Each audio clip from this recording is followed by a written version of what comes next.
आज से ठीक 21 साल पहले की बात है। टीम इंडिया ऑस्ट्रेलिया के दौरे पर थी और दिसंबर में उस सर्द सुबह राहुल द्रविड़ का नंबर जरा जल्दी ही आ गया।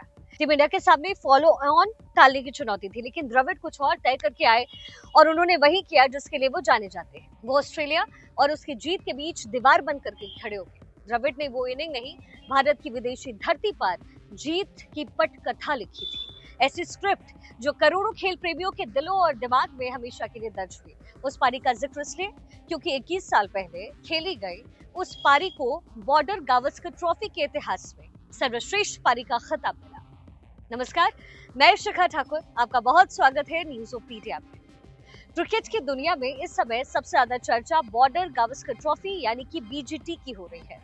22 नवंबर से शुरू होने वाली 5 मैचों की सीरीज का पहला मैच पर्थ में खेला जाएगा।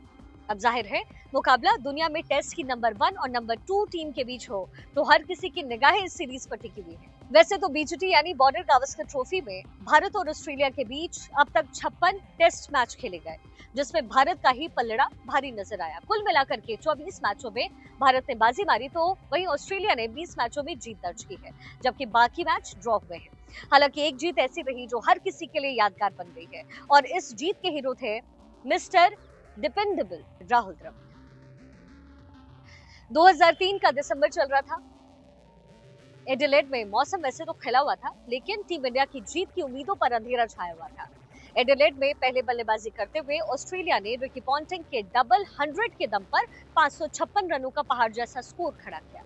इस लक्ष्य का पीछा करने उतरी टीम इंडिया की शुरुआत ही डावाडोल हो गई। ओपनिंग करने आए सहवाग, सचिन और गांगुली जैसे बैट्समैन पवेलियन वापस लौट चुके थे। आमतौर पर चौथे नंबर पर बैटिंग के लिए उतरने वाले द्रविड़ का नंबर जल्दी आ गया, लेकिन आते ही उन्होंने एक ऐसा ब्लंडर किया कि उनके एक ब्लंडर ने कैसे सब कुछ बदल कर रख दिया। उनके गलत कॉल पर गांगुली दौड़ पड़े और रन आउट हो गए।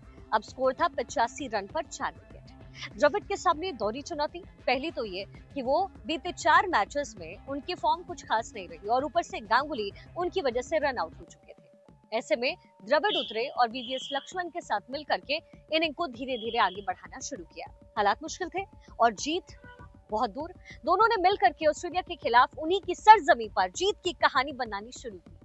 कैसे? इससे पहले ये दोनों भारत में 2 साल पहले ही ये कारनामा दोहरा चुके थे। अब बारी ऑस्ट्रेलिया में थी। दोनों के बीच 5वें विकेट के लिए 303 रन की साझेदारी हुई और टीम इंडिया मैच में वापस आई। वीवीएस लक्ष्मण तो 148 रन बनाकर पवेलियन लौट आए, लेकिन राहुल जमे रहे। लक्ष्मण का साथ छूटा तो राहुल ने अजय तगरकर, पार्थिव पटेल, इरफान पठान और अनिल कुंबले के साथ छोटी साझेदारी की और भारतीय स्कोर को पहली इनिंग में 523 रन तक लेकर के गए। द्रविड़ ने इस मैच में कुल 233 रन बनाए और टीम के आखिरी विकेट के तौर पर पवेलियन लौटे। इस दौरान राहुल ने 594 मिनट तक बल्लेबाजी की और कुल 446 गेंदों का सामना किया। लेकिन दिलचस्प बात यह थी कि आमतौर पर शांत रहने वाले राहुल ने अपना शतक एक क्लासिक 6 के साथ पूरा किया। इस पूरी इनिंग के दौरान उन्होंने 23 चौके और 1 छक्का लगाया, जबकि तकरीबन 140 रन उन्होंने सिंगल और डबल के जरिए पूरा किया। ये क्रीज पर जो है उनके क्लॉज संयम को दर्शाता है। अब बारी गेंदबाजों की थी। ऑस्ट्रेलिया को दूसरी पारी में उन्होंने सिर्फ 196 रन पर ही समेट दिया। भारत को चौथी पारी में जीत के लिए 230 रन का लक्ष्य मिला। द्रविड़ ने एक बार फिर से बाजीगर के रूप और दूसरी इनिंग में भी नाबाद 70 रन बना करके उन्होंने टीम इंडिया के लिए हारी बाजी जीत ली।